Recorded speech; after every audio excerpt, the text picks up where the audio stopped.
Okay, what we're going to do today is we're going to do some more database operations. This is where it starts to get a bit more complicated, but as long as you stay with what I'm saying, it shouldn't be a problem. Let's quickly review what we've done so far. We have learned how to create tables by creating fields within the tables and setting appropriate data types for each of those fields. We've learned what a primary and foreign key are. And of course, the primary key is the unique identifier that we have for a particular database record. So far, we've used auto number or something like that to generate a number for us to act as a primary key.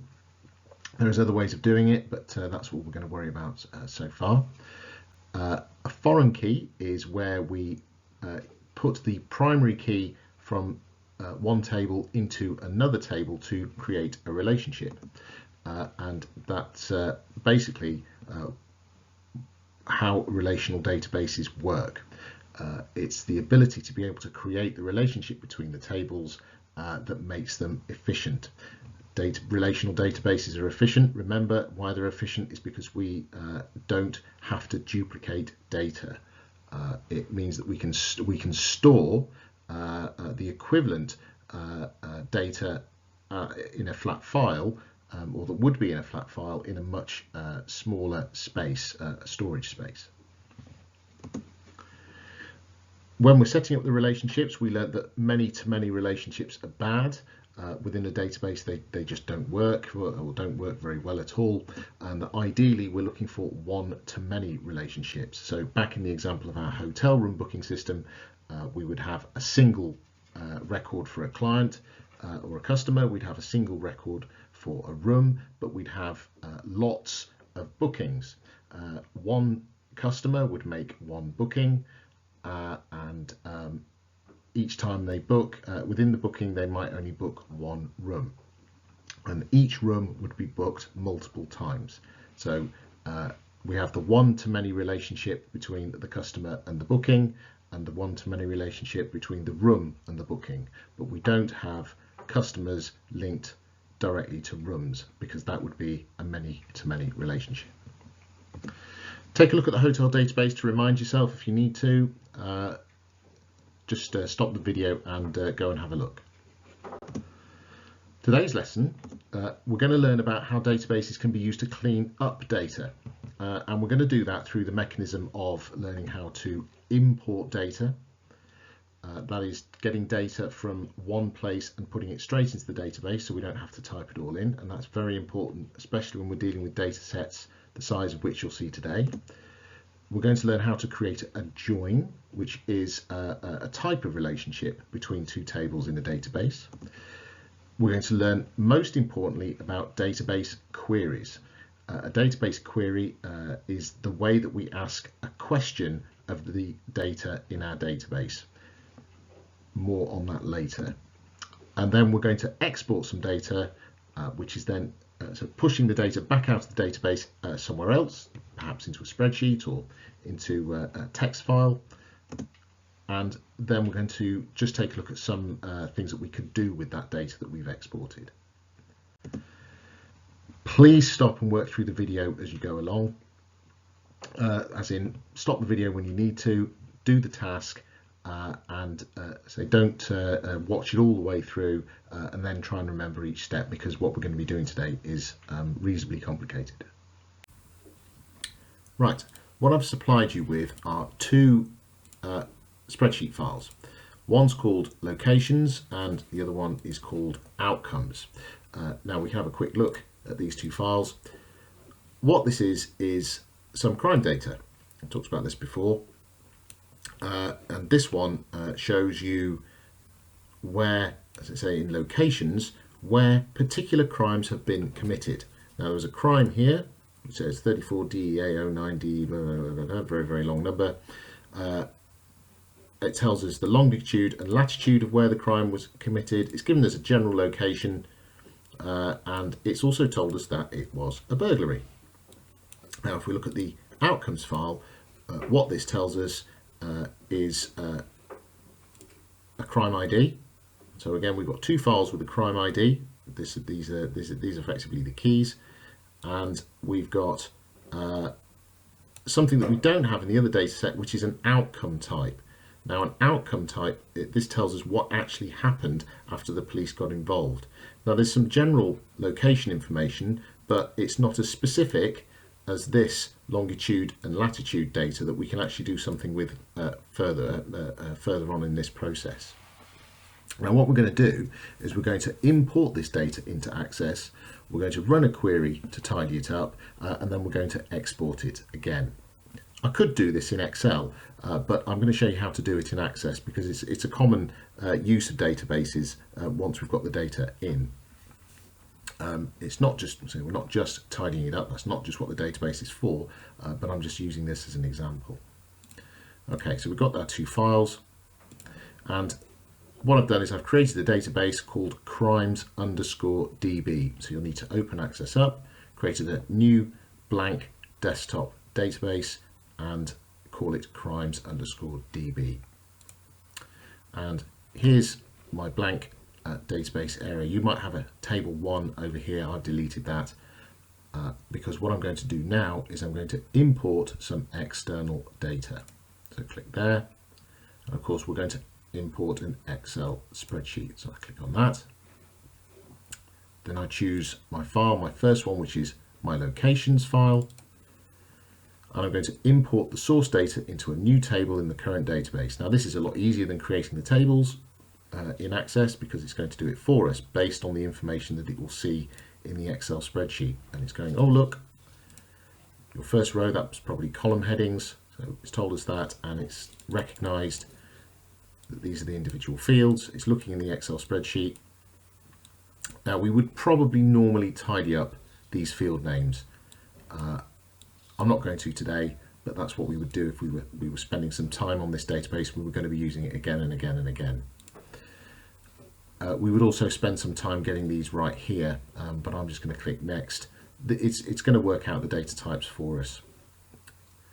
And I could also choose to not import some. So for example, month, all of the crimes here were in January 2015. So we could probably delete that because it's redundant data, but don't worry about it for now. Now, on the point of the primary key, okay, I'm going to let Access add a primary key today. It's not necessary. I could choose no. Normally, I would choose the crime ID as the primary key, except today we've got a lot of blanks. And if we have null values, it won't work. So we'll let Access add a primary key, which will just be an auto number ID field. And I'm going to call this table_locations and finish. This will take a few moments. You'll see a progress bar appear down here in the bottom right hand corner. And well, if you're using my laptop, you'd hear the CPU fan spin up because we're just putting a little bit of load on the CPU, and that's now finished. So I'm going to go back to Excel and import the other file, outcomes, source data into a new table. It's asking me if I want to stick that data in our existing table. I definitely don't want to do that. Same process. Next. Happy with all of this. You can add your own primary key, and this one is table_outcomes. Okay, again, watching the data import, and then we'll have both our tables imported.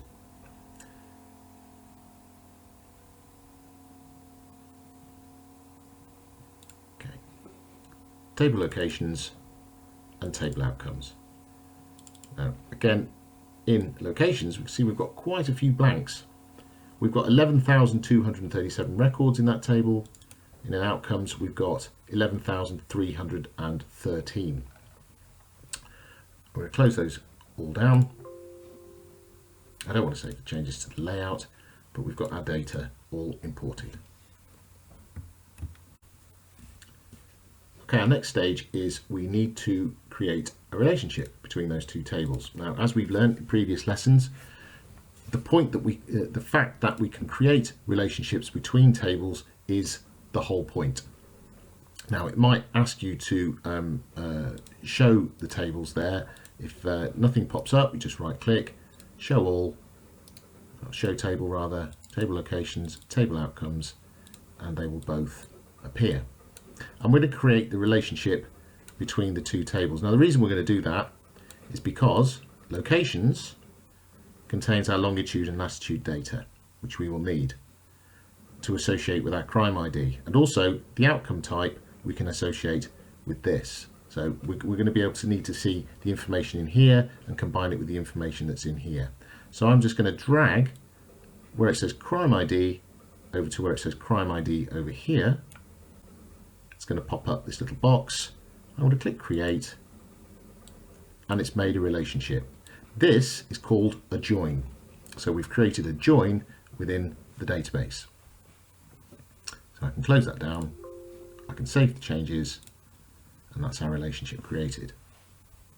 The next stage now is creating a query.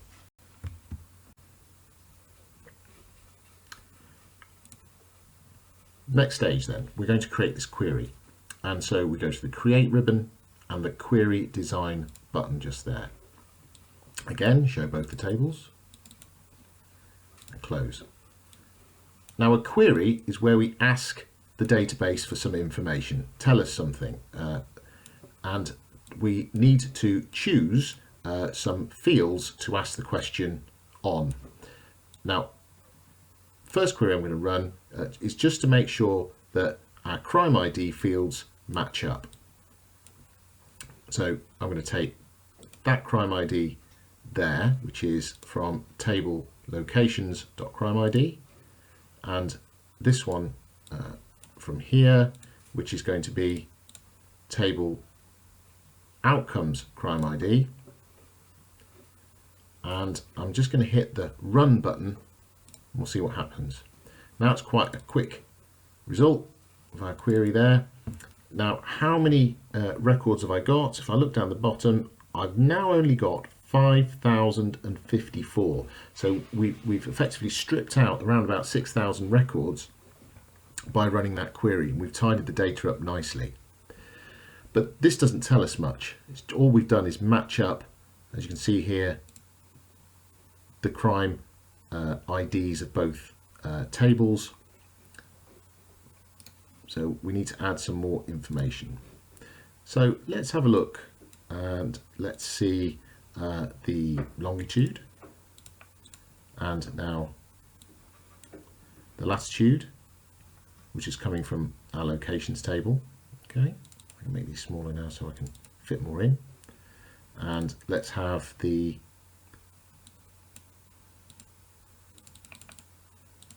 outcome type, and let's have the crime type. Actually, I'll probably have those the other way around, but this will work. Now if I hit the run button, we can now see that this longitude and latitude, this longitude and latitude, okay, just trying to make those wider, there we go, that's what I wanted to do. That this longitude and latitude, there was an investigation was completed for the crime of criminal damage and arson. Okay, back to our query design again, and I'm going to, I don't want to see those next time. I'm happy that they work, but what I'm going to add in is just a little bit more approximate location information, and I just want to know, let's see, where do we find the okay, the location. So I just want the location, there it is.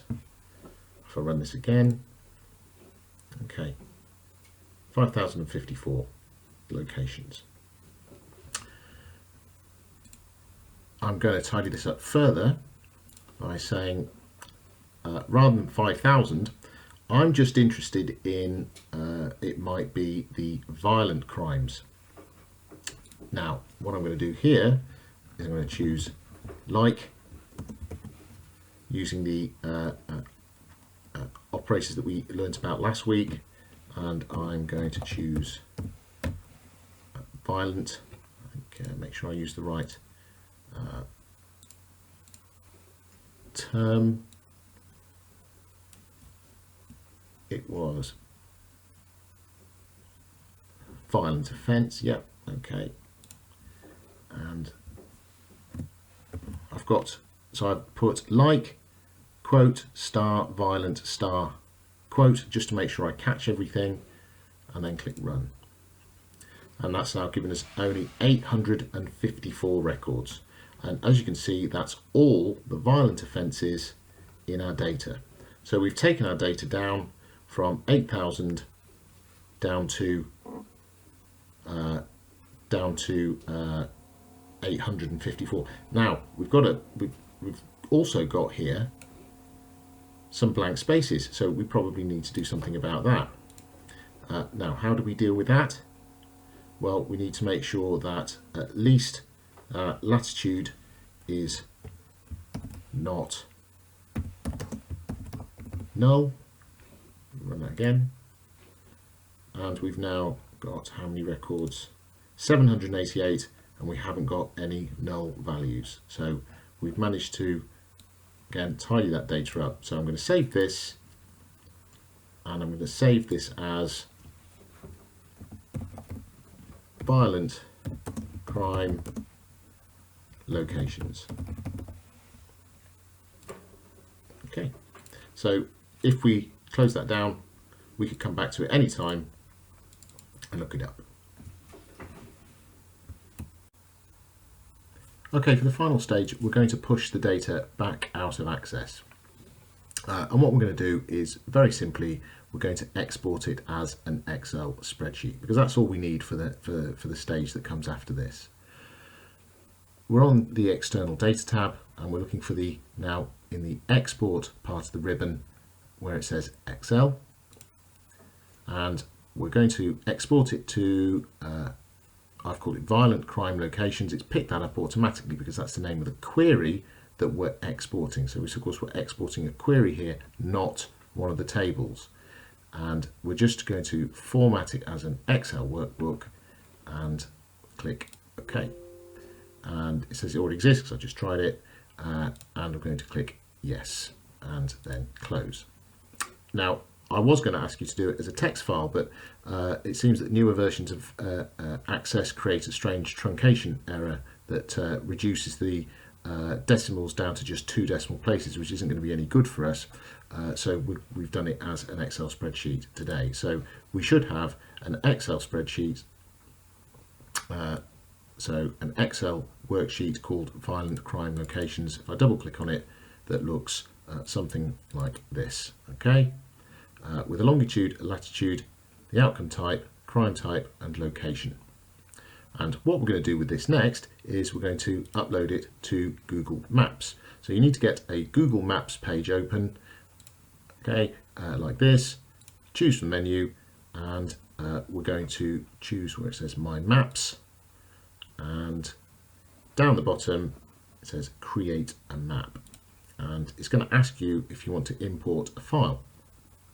And so the file, you're going to click on where it says import and select the file from your computer. Because you can select an XLSX, select the file. It's going to be violent crime locations, upload it, and then we're going to choose longitude and latitude, and which are the 2 fields that we need in order to position the place marks, because that's the data that Google Maps needs. And we're going to have a title, and I want to choose crime type as the title for our markers, and then click finish, and then it'll output. And as you're waiting for it to process, if you just zoom in on the Bristol area, just wait for the data to appear.